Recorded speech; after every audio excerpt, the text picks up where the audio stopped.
Hey guys, what's up? Luscious here. We're still doing the grand opening over here at the Hound Comics store for Hound Entertainment, and with me is Ming Chen. How are you? How's it going, everybody? So I heard the word comics. I had to come over. Yeah, well, you're one of the comic book men, but I think some people would say you're one of the comic book man because you have a lot of knowledge. You've seen the other guys on the show. Yeah, men is a stretch for those guys. For me, not so much. And Kevin's obviously a man.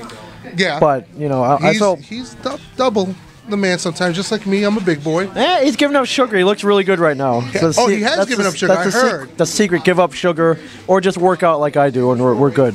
So you can't get him to work out though. That's the problem, right? I mean, he lives in the Hollywood Hills now.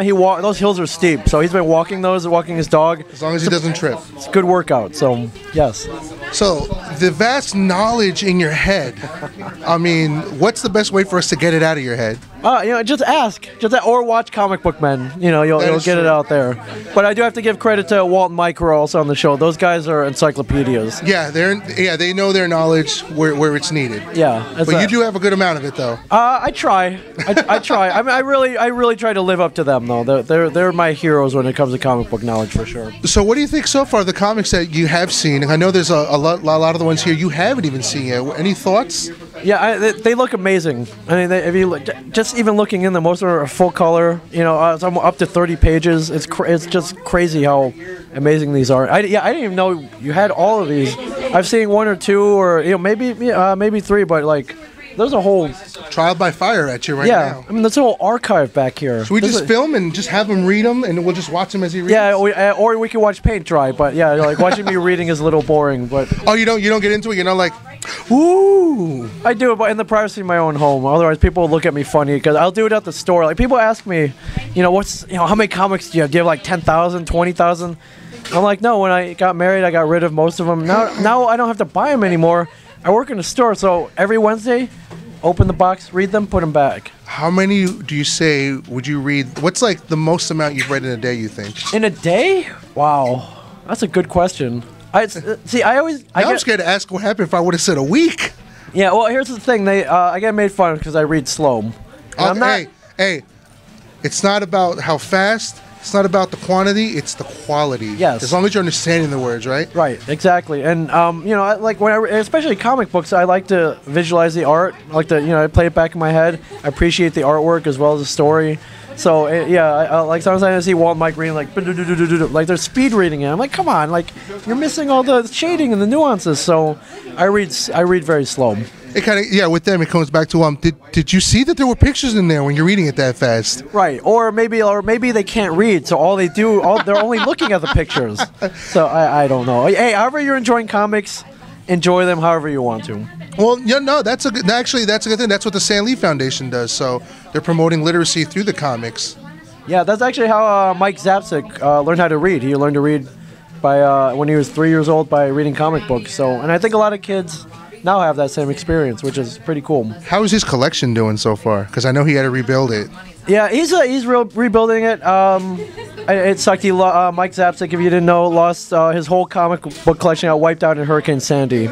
And if you know Mike, that was a lot of books. And he's a curator. He's like Guardians of the Galaxy. He's like the collector. Yeah. He wants the pieces that he wants, and they all got wiped out. So he's been slowly rebuilding them back. But I think as a collector, something like that happens, you can't change it. You can't go back and get them. So you do it even better the second time. And that's what he's doing. So here's an interesting question. All right. The opening credits for Comic Book Men. Did you guys pick what you get to be, because you're this robot thing? Did you get to pick that, or they just threw it at you and you're like, okay? Yeah, actually we did. So if you watch the opening sequence, we're animated, and we're all characters. Walt's like a Godzilla, so Walt's the biggest Godzilla fan I know. Brian's kind of a Thor figure. Mike's Super Mike. Mike's one of the biggest Superman fans I know. And I'm like a mecha, half man, half robot with missiles. And they asked us to list some things that that we would like to see ourselves in like a fantasy kind of animated scenario, and they knocked it out of the park. So see, it'd be funny if like one of you would just draw me at a desk. Yeah, just draw me at a desk doing something. Yeah, like I'll be like on Quicken Loans, or I'll be I'll be working on an Excel spreadsheet. I was like, not interesting though. Okay, all right, put me in a robot suit then. Yeah, make me shoot missiles instead of signing documents and stamping it. It's clear. It's good to go. Yeah. Yeah, my TPS report is done. Now, did you get the memo about the cover? No, I did not. What? Oh, right. Yeah. Oh, I did. Okay, well, yeah. Yeah, Lumberg told me to come in and work this weekend. Question: on the podcast, how many are you doing now? Weekly, I'm doing 3, sometimes 4. So that's a lot of podcasts. It is. Yeah, we do a couple of morning type shows. We do one called I Sell Comics, with just me and Mike talking about comic books.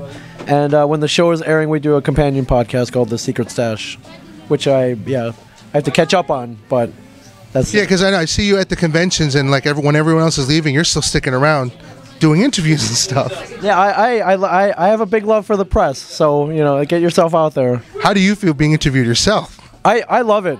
I love it. I mean, I'll sit there and answer questions all day. It just, it's strange to me that people want to know what I think about something, so it's usually the other way around. Is there anything anyone hasn't asked you that you want to tell people? I don't know. I think it's been pretty much asked everything, Shoe size? 7, straight up 7. My feet, I have tiny Asian feet. You're Asian? Oddly enough, yes. I didn't know if you could tell. I know. Look at that. Look, these are some cool shoes down here too. Well, hey, it's all. The ladies like cool shoes, so hey. I just wear my like big black boots, so when I walk, I don't know if you can hear that.